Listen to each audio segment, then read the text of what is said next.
Teachers of Reddit, what's the craziest rumor you've heard about a student that turned out to be true? So and so brought a gun to school before break. He had a kill list and everything. But security caught him, that's why he isn't here. As soon as she said it, I asked her to stop spreading rumors like that. I told her that if someone had brought a gun to school then the administration would have told the teachers about it. Nope, the rumor was true. Kid brought a gun to school and security caught him, but the administration decided not to tell any of the teachers about it. And the kid was only suspended, not expelled, so he was back in the classroom by the end of the week. A student who kept falling asleep in class and not doing work said it was because bad guys were after him. It turned out his best friend had been shot and killed in front of him, and he was so traumatized he was losing sleep and thought he would be next. His family couldn't afford anything beyond school counseling and shuffled him off to live with grandparents in another state. Both kids were 8 years old. George burnt down his apartment building. I was teaching a grade 4 fifth split in a low-income area. A lot of the kids lived in the same apartment, which was government housing. One weekend, that building burned down.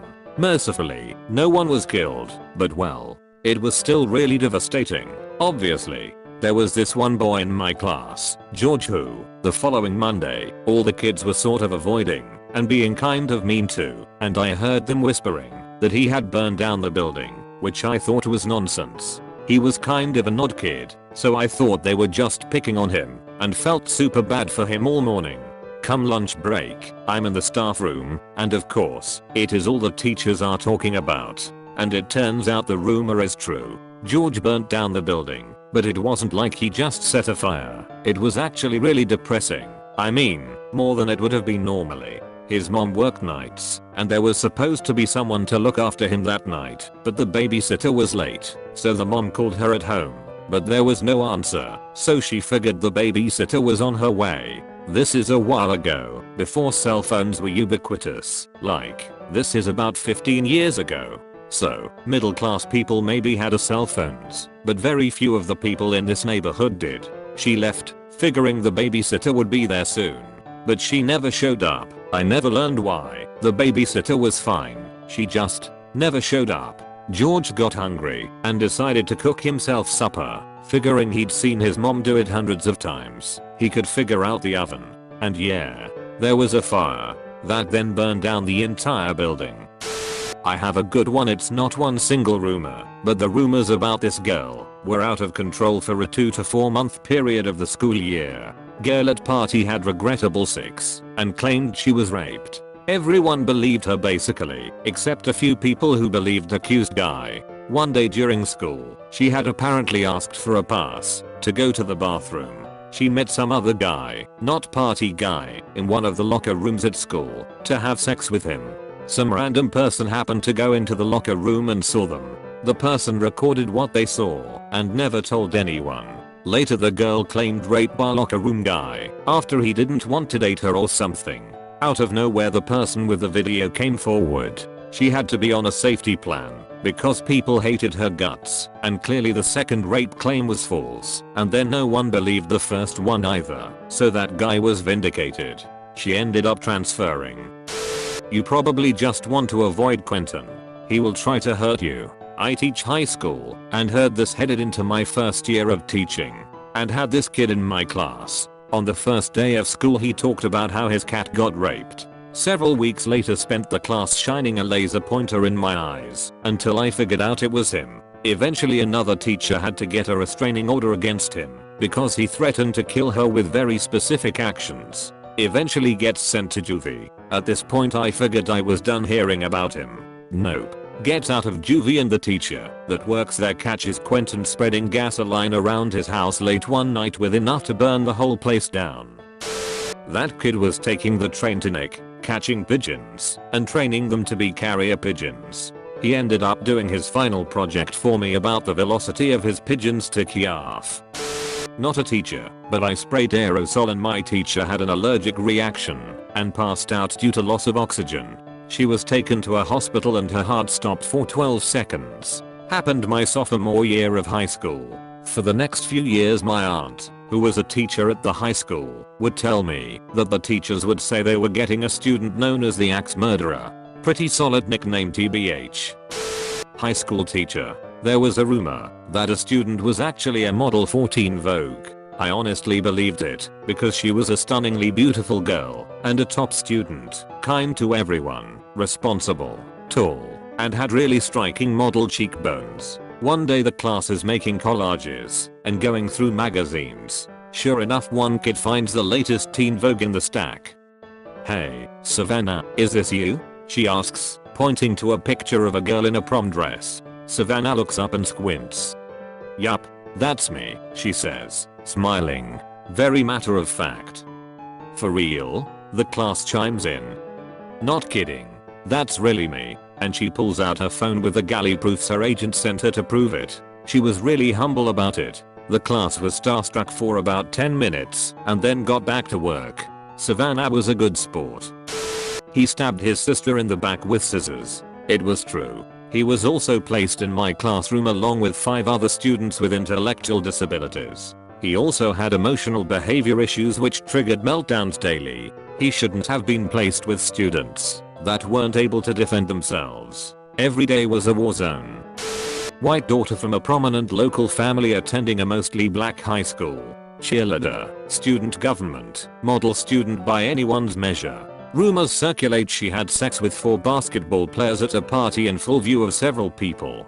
Rumor spreads like wildfire for a number of obvious reasons, to the extent faculty and parents start hearing about it. Prominent parents hire people to look into the slander and potentially sue those who started it. Worked with the administration to campaign against bullying via rumors. Video of said event surfaces via the guy investigating it. Family moved to a different town in shame. 14-year-old girl whose 19-year-old boyfriend married the girl's mother. Obviously, he's her ex-boyfriend, since he's now her stepdad. My student was involved in an interstate gun trafficking ring. He acted a bit more mature than some of my other students, and was one of my best writers. Great handwriting too. Then the police came into school and arrested him. Sorry if I'm not a teacher, but in college everyone was saying one of my classmates was a Spanish prince. Turned out to be true. That he was on trial for killing his father. Turns out he in fact killed his father.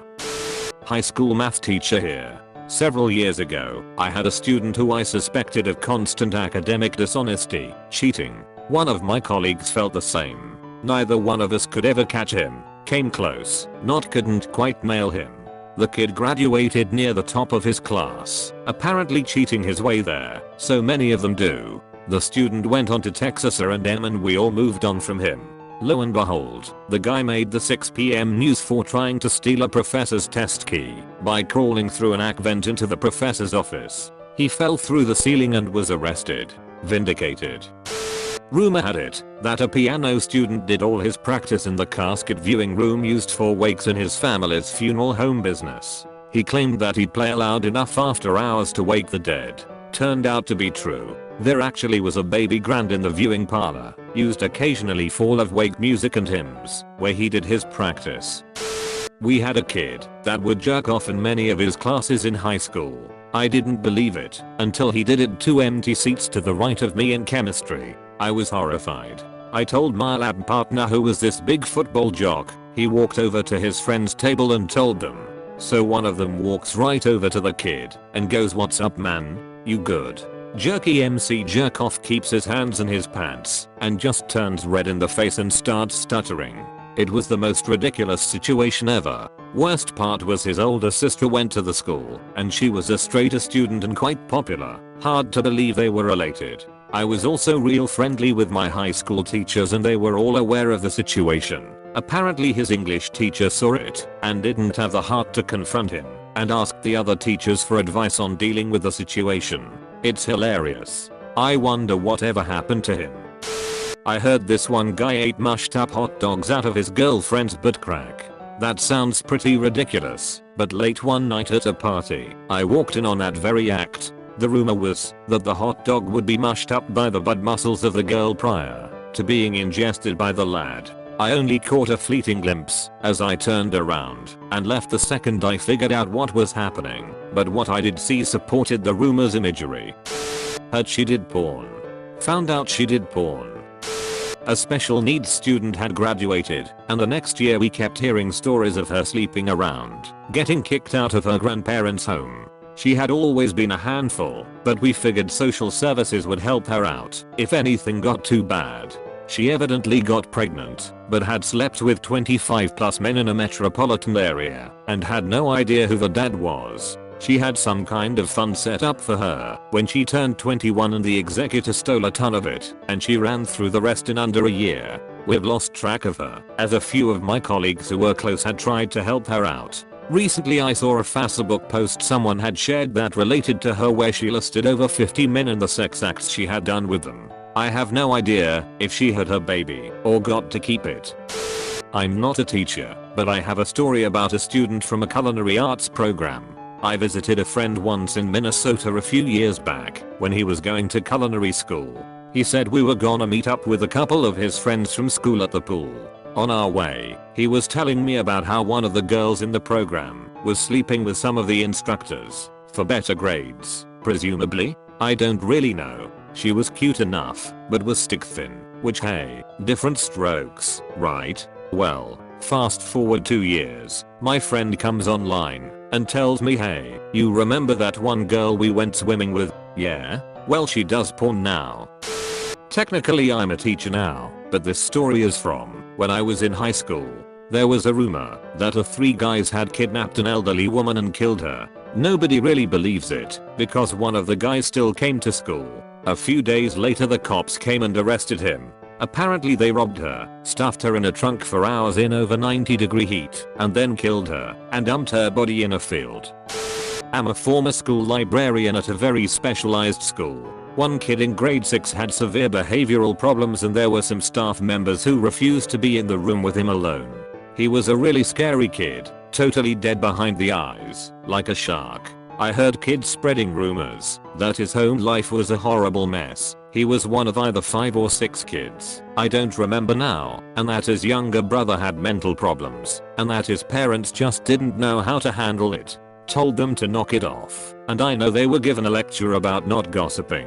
The boy ended up not being invited back for the next grade. Anyway, turns out that it was all true. His younger brother had bipolar and was possibly schizophrenic or something similar. He apparently would run away, hurt himself, scream all the time, etc. The information I have now paints a devastating picture of that poor child's mental health. It is so heartbreaking. He ended up committing suicide at age 12, I think. There was a TV documentary about it here. It's horrible, and I feel awful for his brother, the kid I knew. It makes so much more sense now. That a student had consumed an entire container of hand sanitizer. I could not fathom that being something worth doing or him not getting caught before finishing the act, but no, it was true. They had to call poison control, and the little bastard was drunk all afternoon. This student poisoned a girl. He put something in her bottle of water. She got sick and had to spend 1 day at the hospital. It was true, and he didn't even deny it. He said, I had tried on several students before her, but it worked only on her. The college did nothing about it, except paying back the girl for the day she missed. Shaniqua, obvious name change, hasn't been in school for the first couple weeks because she had to go be on Jerry Springer. I told my students to stop spreading stupid rumors and informed my mentor teacher. We were concerned about Shaniqua because by state law, students are dropped from the school and class enrollment if they miss 15 consecutive days of school. She had missed the first 13 days of school. She came back on what would have been the 15th day. Her episode aired 2 days after that. It was extremely trashy and obviously scripted, but damn did we teachers eat it up. She was on Jerry Springer because apparently she slept with her sister's baby daddy because her sister didn't wish her happy birthday. They fought each other on camera while screaming, and baby daddy was there. Traditional Jerry Springer stuff. No, I will not link the episode because I don't want to have the account linked to my professional life. Sorry. I'm glad I watched the episode, though. I think I treated her with a bit more understanding because she obviously had no home support if her mother would allow her underage, but to miss school, to be on a trashy television program. Shaniqua ended up being one of my favorite students as she was actually quite smart and passionate about the artistry of hair and makeup. I was heartbroken when she dropped out as soon as she turned 18. I wish I could have made her stay, but I can't save every student.